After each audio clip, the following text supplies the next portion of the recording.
Hello and welcome to the Knowing Self, Knowing Others podcast, where we discuss self-aware leadership with thinkers from around the globe. I'm your host, Nia Thomas, and join me as I talk to today's guest. Listeners, I'm delighted to be joined by Kristen Lisanti today. Kristen is a coach and she has coached hundreds of leaders and their teams to drive transformation at scale. And she guides them through her proven process to spark and sustain meaningful change. And we will ask her to tell us more about that shortly. Over 25 years, Kristen has held executive culture, talent, and communication roles in global firms, coaching CEOs, advising senior leadership teams, and building healthy, high-performing cultures around the world. Kristen is trained and certified by the Neuro Leadership Institute, the Mindful Awareness Research Center, UCLA's Semel Institute for Neuroscience and Human Behavior, and the International Coaching Federation. Kristen, it's so nice to have you here. Thank you very much for joining me.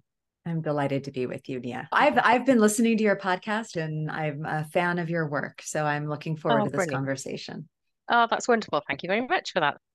Tell us a little bit more about your career, because that is quite an interesting span of timescales and organizations and leaders that you've worked with.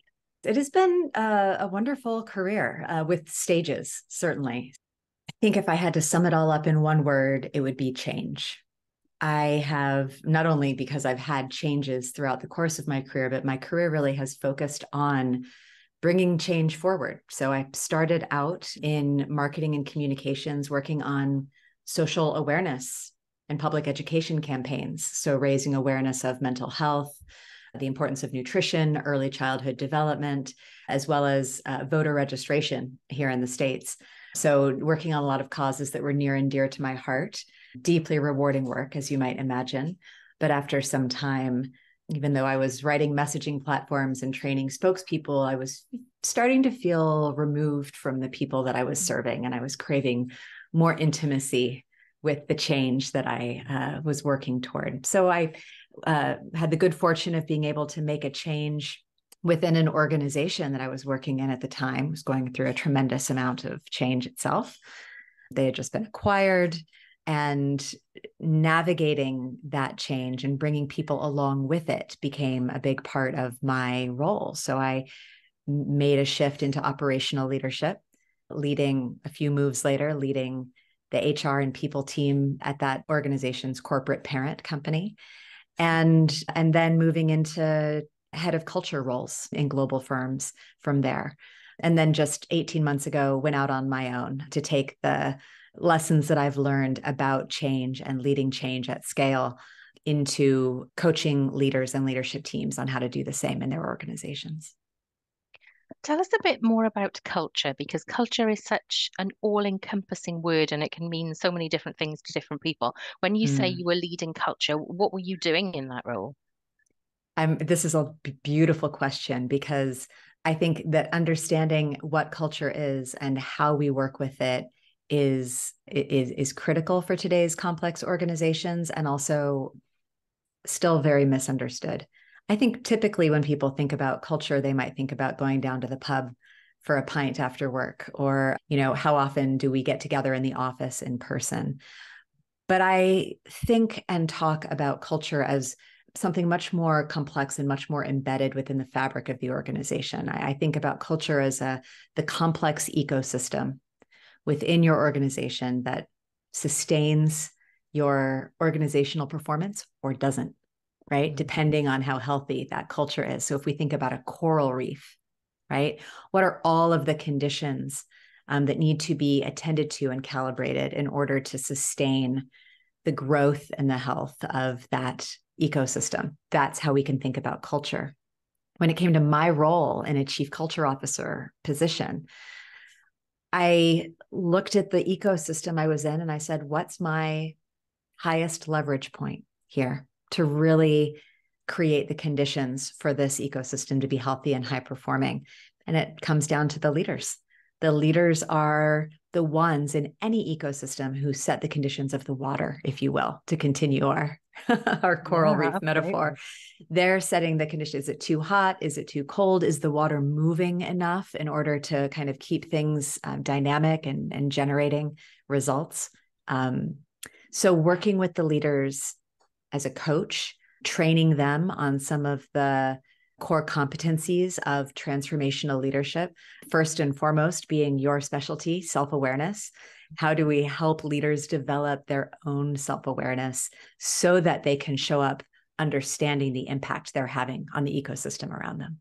Oh, there's so many questions. Firstly, for me, when we're talking about leaders and their roles within culture, behavior and behavior modeling always comes to the top of my list that I want to talk about. Mhm. How do you coach and talk to your leaders that you're working with about their behavior modeling, which sets the tone and the temperature of that water? I think we have to come at it from a couple different ways. The first thing that comes to mind for me in this moment is that behavior is preceded by thought, right? Which is preceded oftentimes by feeling.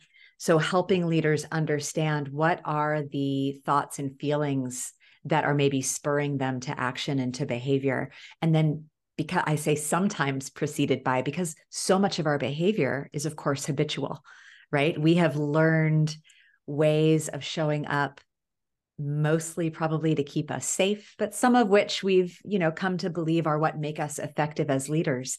So the first thing I do when I'm working with leaders is to take a look at, okay, we usually use some form of data. I've got an assessment that I use. It's a pure leadership assessment, not a performance evaluation, but an assessment of leadership called the Leadership Circle. It's a beautiful tool, and it gives us a very rich look at what are the ways in which this leader is showing up in a highly effective way, and what are the ways in which they're getting in their own way. And we start there, right? What are those old ways of behavior, to your point, that maybe have been part of the pattern for so long, we don't even see them anymore. But if we can bring our awareness to them, then we can recognize, is this still serving? Is it still appropriate for the current context? Or is it something that really should be left in the past so that we can make room for what's needed now? And as so much of what I talk about in terms of leadership, it does start with self-awareness. So, Mm. how do you define self-awareness? How do you describe it? What does it mean to you? I really like what I think is the classical definition, or at least a classical way of thinking about it, very simply as, understanding ourselves and understanding how others see us. So understanding what's going on within us and then understanding how we are perceived. For me, the simplicity of that, it makes it very accessible to my clients too, for whom a lot of this work that we do can feel very nebulous and squishy if we don't break it down into kind of simple building blocks. So I find that to be just a very simple way of looking at it. There's a lot within it, of course, but that kind of straightforward way of thinking about it is a good starting point. Another way that I think about self-awareness is in the context of emotional intelligence, right? It's the first step. If we have self-awareness, then we can self-manage, right? If we can see how we're showing up and we have some recognition of what those patterns are, then we can manage ourselves and decide, make conscious choices about how we're showing up. If we can do that, then we'll have some room for social awareness, what's going on around us. And then we'll be able to manage the relationships and how we show up in that social constructive context. So I agree with you completely. Self-awareness is at the heart of all of it. Do you find that when you approach your coaching clients or your leaders within your organizations, do they have a long distance to travel to get to a point where they understand what self-awareness is and that it's a continuous journey?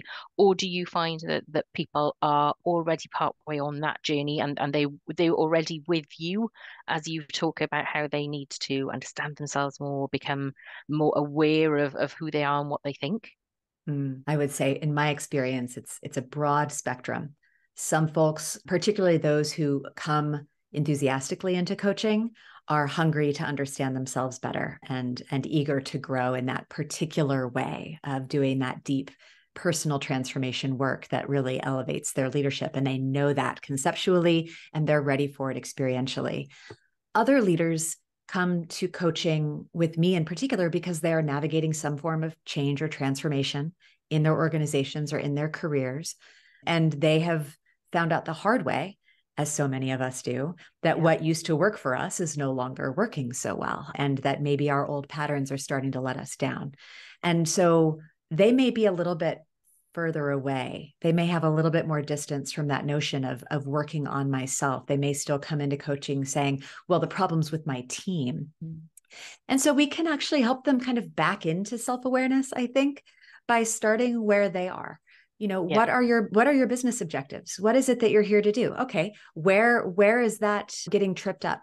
Right? What patterns do you find that you and the team are falling into? Okay, and then if you want the team to shift in this way, what does that mean in terms of how you need to show up differently, right? In what ways might you be unconsciously perpetuating some of the behaviors that you're seeing in your team that are leading to the lackluster business results? And I find that to be very effective in helping leaders recognize, oh, I have more power here than I realized, and I'm ready to step into that power, especially because it isn't always about reinventing your whole personality. I think that's what a lot of leaders are frankly terrified of, because they think if I change myself, I won't be effective anymore. I'll lose my edge. This is how I became so successful in the first place. But it's about micro shifts, isn't it? It's about just walking into the room in a different way, or engaging in a conversation slightly differently. And once they get that, I just feel like it blows everything wide open, and we have a lot of room to work. Interesting that our conversation has just come right back around to behavior modeling, and somewhat of a conversation around authenticity at the same time without saying it, but it's still there, running through as a thread. So tell us a little bit more about your mindfulness-based leadership development program. It sounds really innovative. Yes. So when I was in my chief culture officer role at a firm called BCW, a communications firm, it's a global organization, about 4,000 people globally. And I thought, okay, how do we scale this leadership development work, right? If we know that leaders are the highest leverage points for change in the organization ecosystem, how do I work with as many leaders as possible? And from that came a program that honestly had been a dream of mine for a very long time. Before I was a coach, I trained as a mindfulness teacher at UCLA, as you mentioned in the opening. And this is really at the core of who I am as a person, as well as a professional and as a coach. Mindfulness is just, for me, absolutely foundational, changed my life without a doubt. And I've seen it change many, many others. So creating a leadership development program that was based in mindfulness was an exciting but daunting challenge. We piloted the first cohort. It was a 12-week program. We piloted it virtual, by the way. We knew we wanted it to be a global cohort-based program. Cohort-based because I firmly believe we learn most effectively in community. So I didn't want it to be one-on-one individual coaching, bringing in external coaches to work one-on-one. I wanted these leaders practicing and learning together from one another. So we piloted this 12-week program, which was literally teaching executives how to meditate, and then applying those insights about themselves and the way that their minds worked to their leadership. And our pilot kicked off in January of 2020. And you know what happened next. Absolutely, right in the thick of it. Halfway through that cohort, the world changed around us. And this program ended up becoming, I think, incredibly special for leaders in a time where the ways that we thought about leadership, the ways that we defined ourselves as leaders, all of those old ways of working that we were used to leading through needed reinvention. And the program went on for 2 more years and trained nearly 200 leaders around the world, and resulted in a significant degree of, I think, opening, awakening, transformation, and tremendous success for those leaders who have gone on to do great things in their careers. It's something we talk a lot about on this podcast is mindfulness, and it feels like a door that opens up your whole persona to self-awareness. Is that something that you find, that mindfulness is sort of a precursor to that conversation about self-awareness, and how does that fit together? For me, it's my primary tool. I think there are so many ways to develop self-awareness, right? From journaling to therapy. I was turned on to mindfulness by a therapist who I'd been seeing her for about a year. And she said, I think therapy is great for you, but what I really think you need is a mindfulness practice. I think you need to sit down and look at your mind. I heard one of your recent guests talk about the fact that, mindfulness is typically thought of as, do this to feel better. Right. Yeah. And she took issue with that. And I do too. I think that mindfulness, in some ways, it might stress you out a little bit more because it's not easy to do. But feeling better or numbing out or hashtag self-care is not the point of mindfulness. The point of mindfulness, I think, is twofold. One, so that we can see more clearly, including seeing ourselves more clearly. And two, so that with that clarity, we can make new choices. Yeah. About how we show up in the world, about how we show up in our work, about how we lead, about how we live, love. And that's really it for me. It's, can we see more clearly what's going on in here, in our minds and out there in the world? And then can we show up differently as a result? So yeah, I think self-awareness it's baked right in there. And it's not quite enough, is it? Right? We need to be self-aware, but then we need to put that self-awareness into action. We need to show. That's right. That's right. Otherwise, I think I've seen leaders show up to coaching and say, I've got a lot of self-awareness. I really know myself. I'm like, yeah, but you're not doing anything differently because of it. You just accepted yourself and you're not leaving any room for growth or ownership of the implications of what's happening on the people around you. So I think it's important to bridge that gap too. Yeah, definitely. I think introspection alone doesn't really get you to self-awareness. That is just introspection. That's all it is. And you have to learn on it and grow and develop into your self-aware leadership practice. Yes. Mm-hmm. So tell us, you were involved in a diversity and inclusion initiative at, I think it was Plus Company that you were working at, but the approach that you took really, really was slightly different. So tell us more about that. This was many years ago. The organization had never had anything around DEI before. It was not yet kind of accepted that was just a fundamental part of business operations and people operations. So this was the company where I made my pivot from being kind of marketing communications focused into operational leadership. And just with a core value of diversity, inclusion, and equity being personal to me, with a little bit of lobbying and a lot of partnership support from other people leaders across the organization, we decided to see what we could build in this organization. It was a parent company. It was a holding company of many different marketing agencies, and so we knew each one was going to have its own flavor. But we decided to actually kind of take the idea of diversity. We didn't want it to feel like checking the box. We didn't want it to feel like it was a theory-based initiative. We wanted it to feel personal to people. So we called it diversity, inclusion, and individuality. And we really focused on what makes you, you, what makes you wonderful. And that allowed us to have this conversation with everyone instead of terming certain people as diverse and certain people as not, and leaving some people out of the conversation. It really opened us up to have conversations about who we are as people and all the many sides of our identities through the lens of individuality and why that is valuable. But why also being individuals is not enough. We have to come together in an inclusive culture that leaves no one out. So that was the approach we took. It was an experiment, like pretty much everything I've done in my career. It was an experiment, and it just felt really fresh in terms of a way to bring that conversation into an organization that was relatively new to it. I like that inclusion of individuality within that reference, because we tend to talk about inclusion, which is about almost like a nebulous idea of bring everybody together so everybody's in one melding pot, and you forget that you've got individuals within that and that different people need different things. I really like that. I might borrow that in the future. Please take it with you. Wonderful. You were a volunteer at AmeriCorps, and what I've read about your journey and your career, it seems to have been a pivotal point in your career. Can you tell us more about that experience, and really how did that change you and influence you into what you do now?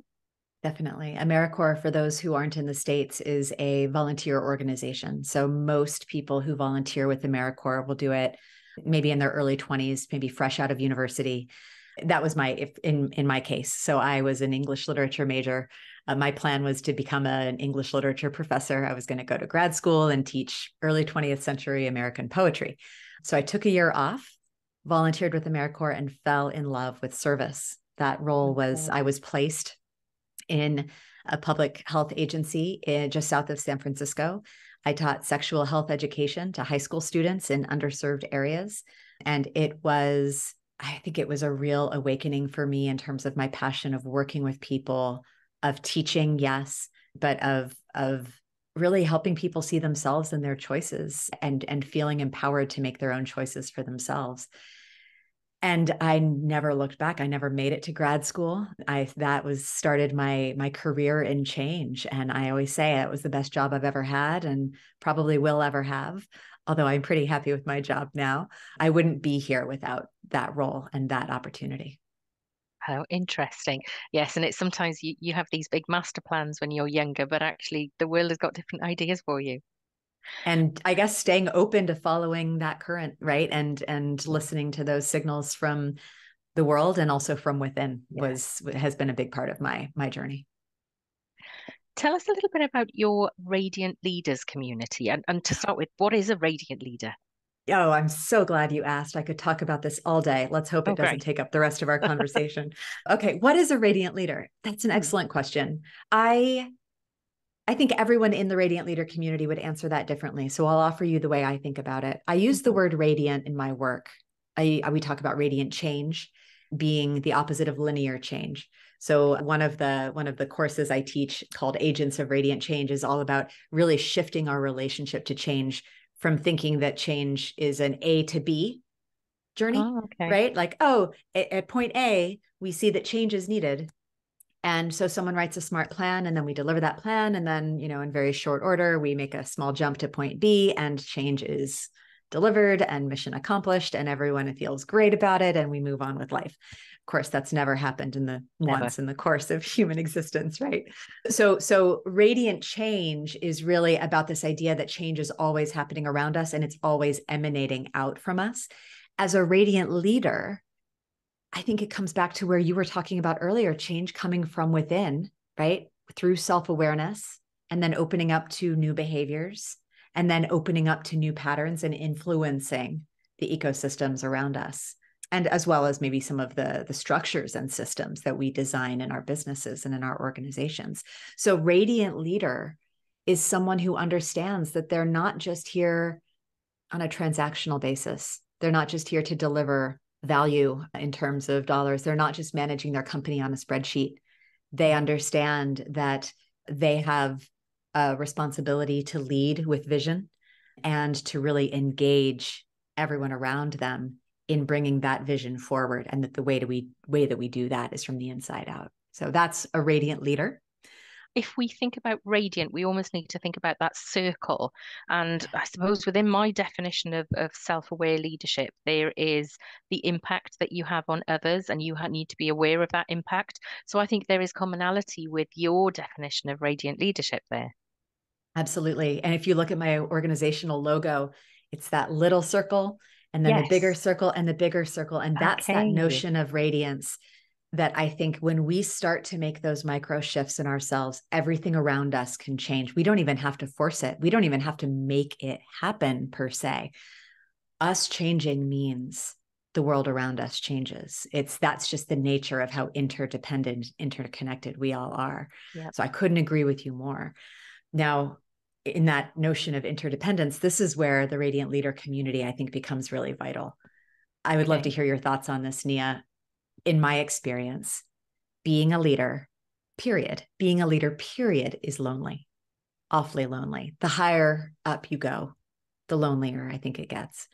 Being a transformational leader, a leader who's here to bring forward some kind of change in a transactional organization, in a transactional world, is extremely lonely. Oftentimes, you spend most days feeling like you're pushing a boulder uphill, only to have it roll back over you every other day. Yeah. You sometimes, this was me. I think back to my chief culture officer role. Some days I just thought, maybe I'm crazy. I just feel like I'm speaking a totally different language here. I feel like I see the organization so differently than a lot of these other leaders do. And it can feel lonely. It can feel isolating. It can feel disillusioning. So Radiant Leader is a community of practice for transformational leaders. So the community aspect is bringing people together. We've got leaders in India. We've got leaders in Sweden. We've got leaders in the States, in Canada, South Africa, all coming together because they share this commitment to transformational leadership. And we say it's a community of practice because it's not just about networking, although it's great for that. It's a community of practice in that we see leadership as a practice, not a title. Yeah. We see it as something that we have to actively do, that we need to bring ourselves back to, just like we bring ourselves back to the present moment in mindfulness. We bring ourselves back to what is our leadership intention and what are the tools and strategies that we have for keeping ourselves and our teams grounded in transformational leadership versus transactional leadership. Interesting. And I'll certainly look that community up, and maybe it's something I would join if you Nia, have we would me. love to have. We would love to have you. Yeah, That'd be it's amazing. really exciting. We've actually just launched, and already the response has been wonderful. And I think even more importantly than the growth we're seeing this early is that it feels really wonderful in there. I wanted to create kind of a retreat for leaders, a place where they could kind of their own world, where they could leave their organizational chaos and come and say, okay, I have resources here. I have connections here. I have space. We have a Mindful Mondays live stream that we do every Monday together. We have monthly workshops where we go deep on our transformational leadership competencies. It feels really good to be there. And I would love it if you would come and join us. Listeners, we will make sure that there is a link in the show notes for you if you want to go and find out more about the community. Going back to your question about leadership and being lonely, I think it's interesting. And I think the way that I think about it is that there are different things that you can talk about with different people. And there are some things that you have to manage in a different way because there are legal implications, or there are HR implications, or there are problem solving implications. And I remember reading, I think it was Patrick Lencioni's 5 Dysfunctions of a Team. And within that, he talks about your number one team. And we are very good at thinking of our number one team as the people that we put our arms around. So they're our direct reports. And they are the people that we want to make sure they're okay. We will check on them.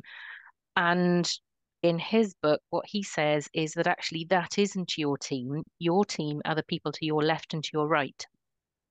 And it's something that I think a lot about because there are often situations where you have to have difficult conversations with your direct reports about performance, or it's about continuing roles, or it's about redundancies, or whatever may come. And where, as the leader, do you get your support? So it's something that I actively ask my line manager, who are the people to my left and to my right? Because when I'm in a tricky situation, I need to know who those people to my left and to my right are.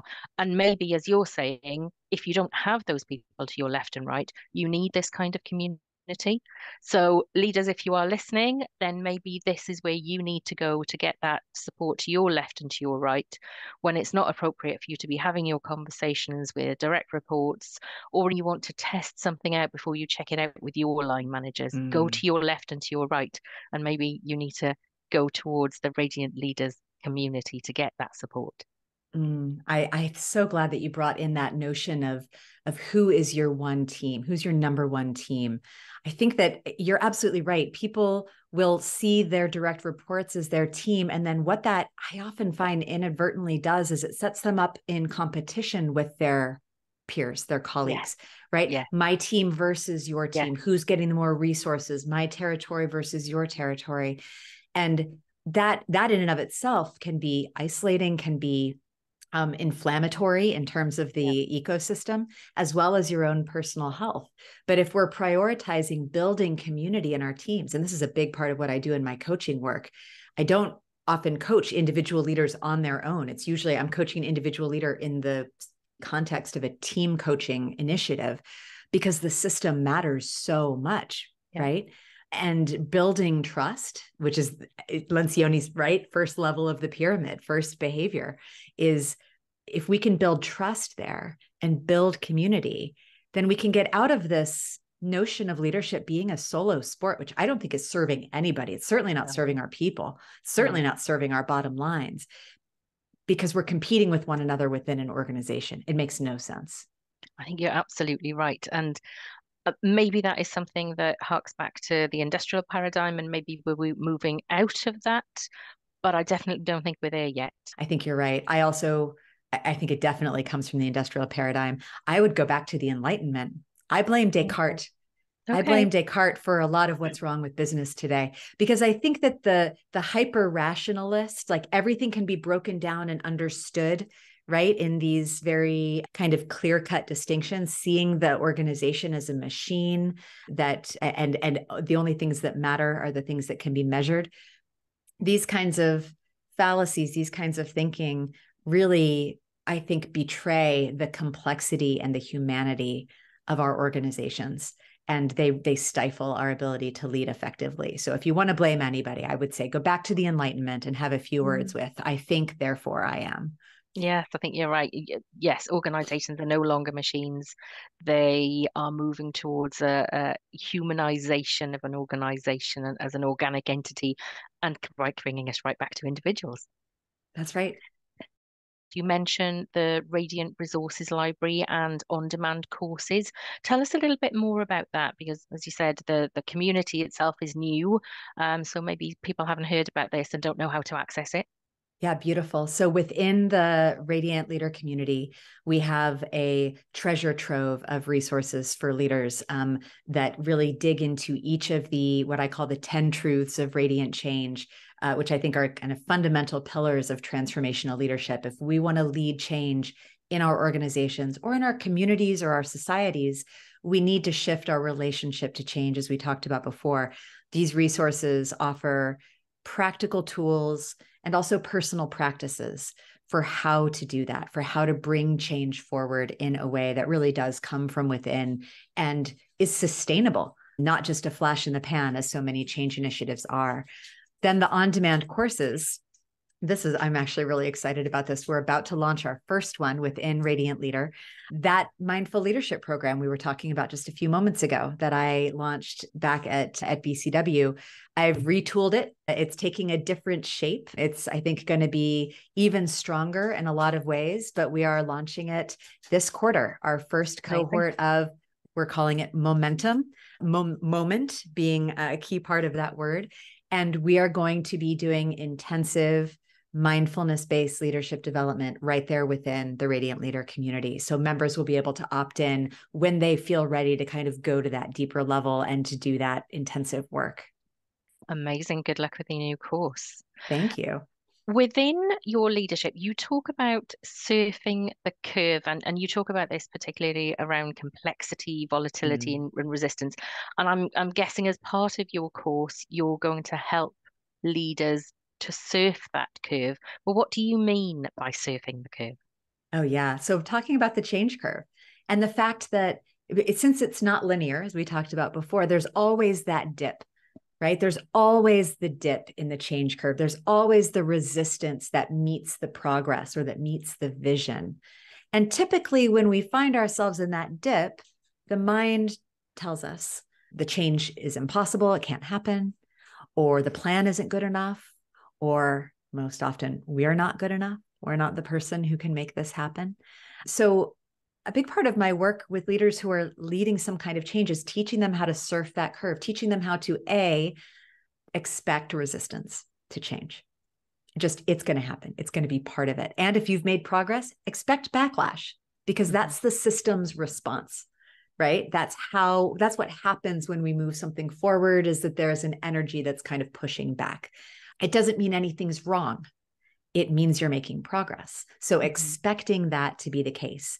And then we can continue to surf the curve rather than fighting it by really listening to the resistance that's coming in, listening to the emotions that are coming up for people, and leveraging the emotional data in those emotions, what can we learn about what people are pushing back on? What do they need, right? That maybe has not been articulated, but we can see what the needs are in the form of this pushback that we're receiving. What do people need? Do they need more certainty? Do they need more autonomy? Do they need more security?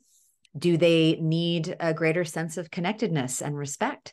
And then we can, as leaders, move to address those needs. I think what happens often as leaders is when we meet resistance, we will either give up or we'll just barrel on through without stopping to look and see, okay, what is all of this new data telling us about what's needed here and how we might be able to adjust in order to bring folks along with us. And then the final step of surfing the curve is really to then bring people back around to the vision. So you've honored how they're feeling. You've honored any losses that they've experienced in the change, because every change comes with it some kind of loss. So honoring that, leveraging the emotional data, addressing their needs, and then saying, okay, but this is where we're going. Come with me. And being steadfast in your vision is how we surf the curve. There is definitely something there about awareness again of impact, but you moved from awareness of impact of the self to awareness of the impact of your organization on individuals. And coming back to thinking about organizations as machines, people like to talk about the organization as if it's a separate entity, but actually it's just a collection of people that are made up together. And actually, those individuals have made choices about what they are going to do, and that therefore impacts others. So, whether we're talking about our impact of our individual behavior on others, or the impact of our decisions that we make for the organization and the impact on others, there is that self-awareness of impact, and what goes out into the world comes back. And you're right, it's that I now recognize that feedback that's coming back, and I have to act on it, and I have to do something in response to those individuals who are pushing back. If you want to be successful in leading this change, that is what you must do. If you want to, lead by mandate, barrel through the resistance and say, this is how it has to be prepared for the fallout that will happen as a result. It is, in fact, leaders often will think it's much more expedient to take the linear route, do this because I said so, much more of a mechanistic, I'll just engineer my organization to work this way.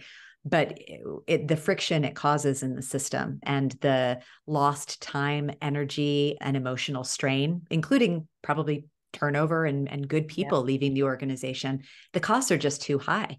Why not slow down, meet that resistance, surf it, rather than denying it or steamrolling it, learn from it, and get people on your side?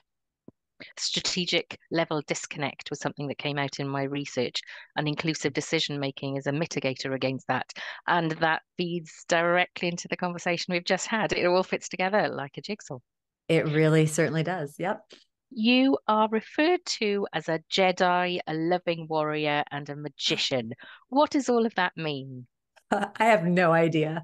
That's a cheeky line in my bio, because I have been called all of those things by my clients. And it's funny in the context of self-awareness, in terms of seeing how other people see you, right? I find those terms really useful for me to understand the impact that I have on other people and the responsibility that I have as a coach and as a teacher. I think that the loving warrior offer was when I was going through my cancer treatment. Actually, I was diagnosed with stage 3 breast cancer 6 months into my chief culture officer role. Wow. So I was in this very visible position, global role. I was actually set to be in India and the UAE the week that I started chemo. So I had to cancel all of my global travel and deal with this really aggressive form of breast cancer. And I think every cancer patient, every patient who's going through a major health issue has a choice about how open they want to be with their diagnosis and with their treatment. For me, it would have been much more work to hide it. So the easiest thing for me was to really be very open about what I was going through, and to, I don't know if I would say use it, but to say, we all are going through challenges. This is how I'm using the practices that I'm offering you to meet this moment in my own life, and I'll invite you to join me. And I think that was where loving warrior came from. Jedi, I attribute completely to mindfulness. People think that I'm pulling Jedi mind tricks on them. I'm not. I'm just super present, and I'm inviting them into that space. So yeah, lovely words that remind me just how profound of an impact this work can have on people, and to take responsibility for it, for sure. Being a cancer survivor must impact on how you see the world and how you see leadership. How do your previous work experience and your mindfulness experience and your breast cancer survivorship, how does all of that fit together to influence the way that you practice now? No, I just to connect those dots, since you're offering that up to me, Nia. I think my mindfulness practice prepared me for that time. I felt like when I found myself in that completely uncontrollable, terrifying place, leaning on my practice and all of the self-awareness that I had built up over the course of the preceding decade helped me meet the fear that was there. And also the diagnosis itself also brought me fully into the present, even at a next level, right? I mean, there's nothing like confronting your mortality, right? To remind you that you're alive. And that was what that period was for me. It was nearly a full year of treatments that wrapped up promptly as COVID was kicking off, by the way. So that also prepared me for the unknown of COVID and for leading people through that.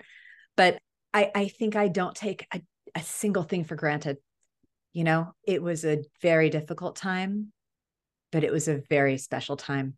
The outpouring of love, connection, community, I've never felt anything like it from my company, but also from my community around the world. Never felt anything like it in my life. And I think it has just reminded me just how precious this all is, and that I want to live every minute that I have as fully as I can. And I'm so glad you're here with us and able to share that. Kristen, before you go, can you remind listeners, how can they access your resources? What do you have out there in the world that they can dip into, that they can join with and really benefit from? Lovely. So a good place to start is KristenLisanti.com. It's there for you. Everything that I offer is linked from there. I am on LinkedIn and Instagram at Kristen Lisanti, so please feel free to come connect with me there.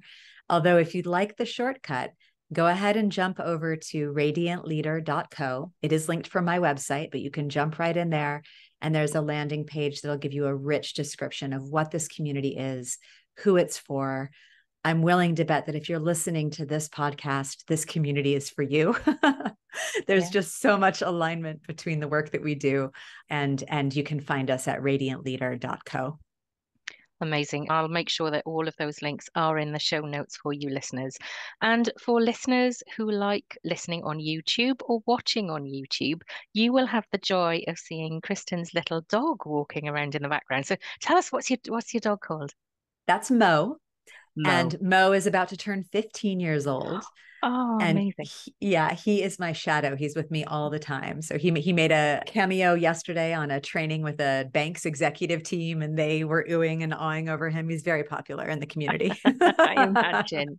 I think that's something else we learned through COVID, is that we could really get into people's houses and we could meet their furry friends. So listeners, if you also want to become watchers, head over to YouTube. Kristen, it's been really, really interesting having the conversation, and I certainly want to go and have a look at your resources. Listeners and watchers, I hope you want to do the same. Kristen Lisanti, thank you so much for joining me. It's been a pleasure. Thank you, Nia. The pleasure is mine. Thank you for joining me on today's episode. Please remember to leave a rate and review on your favourite podcast platform, because a little word from you means a big deal to me. You can also sign up for my newsletter on my website, knowingselfknowingothers.co.uk. Join me next week when we discuss self-aware leadership with thinkers from around the globe to generate kinder, more respectful and creative working relationships through reflection, recognition and regulation. Looking forward to having you on my learning journey.